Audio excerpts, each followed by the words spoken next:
पशु बेचारा जो पहले के जमाने में जो बैल हुआ करता था, जो खेत जोतते थे, रातों दिन मेहनत करता था, सब कुछ करता था, घर पर उसको ले जाकर के बांध देते खूंटे पे।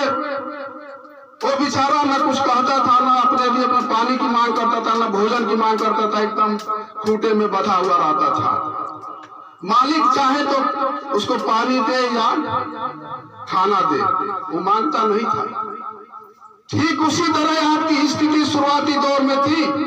हमारे दार्शनिकों ने कहा कि शुरुआती दौर में आपका अस्तित्व दास और प्रभु के रूप में था।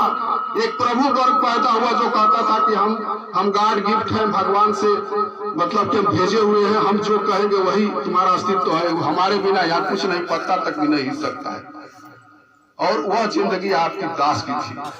आप समझिए अपने इतिहास को, आप कितना संघर्ष किए, लेकिन दास और प्रभु के बीच के अंतर्विरोध के फलस्वरूप संघर्ष के बाद एक दूसरी सोसाइटी आई जिसको फ्यूडलिज्म कहते हैं, सामंतवादी व्यवस्था कहते हैं।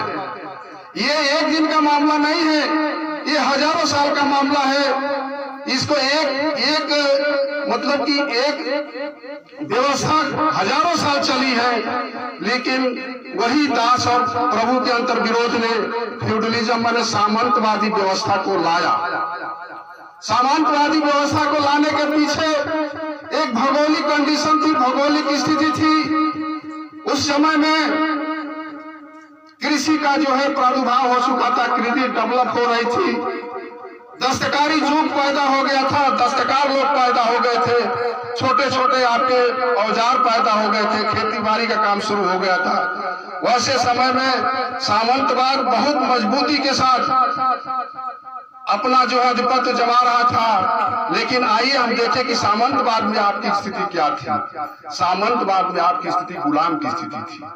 देखिए, आप स्टेज बाय स्टेज समझिए कि आप गुलाम थे, सामंत के अधीन थे, लेकिन दास और प्रभु के बीच का जो समय था उससे थोड़ा सा आपको यहाँ थोड़ा सा राहत मिली। सामंती व्यवस्था में आप दस्तकारी जीवन जी रहे थे, खाना पीना भी मिल रहा था, मांग भी सकते थे। दास प्रथा में ऐसी